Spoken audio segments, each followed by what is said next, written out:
Parashat B'har begins by mentioning something which hasn't really been mentioned at all in the book of Vayikra. It begins by saying that God spoke to Moshe, which is as usual as a verse as we could possibly imagine. At that point, it departs from the usual, Vaydaber Hashem Moshe. Over here it says, and God spoke to Moshe at Har Sinai. So the question which is raised by many of the commentaries, why particularly at this point is Sinai mentioned? If we think about it, the Jews first arrived at Sinai long ago, the previous book, all the way back in the book of Shemot, all the way back in the 19th chapter. There the Jews arrive at Mount Sinai.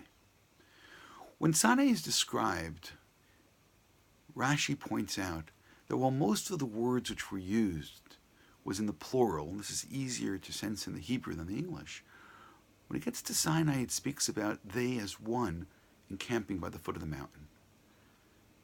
As one nation, one heart, one people, they're completely unified. And that may be quite significant in terms of understanding why Sinai is returned to at this point.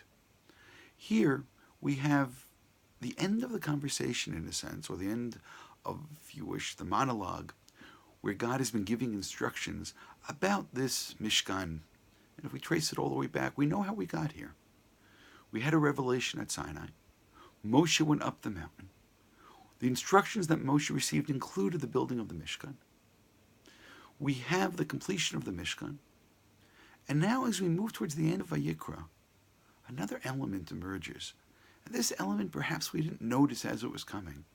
But this element are the agricultural laws of Judaism or of the Torah.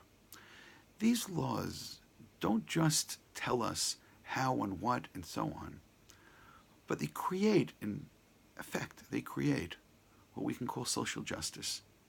The various laws of Truma and Maser, which is not the topic over here, is a way of taking from the produce and taking care of the have-nots.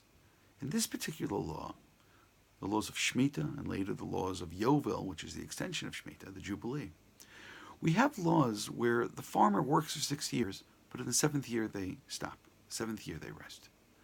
We learn with Yovel that this cycle is not just 6 and 1, but it's 7 Shemitah cycles lead us to the 49th and ultimately the 50th year, which is the Jubilee, which is the Yovel.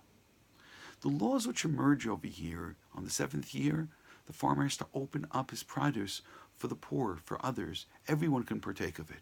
It's not just for him.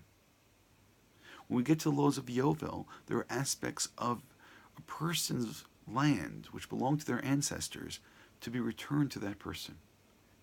And if that person can't afford it and that person ran into trouble, the Torah speaks of responsibility, how people have to stand up for their brothers, and their brothers is not just literal, how people should stand up and take care of their brothers and make sure that people will have the land which they should have.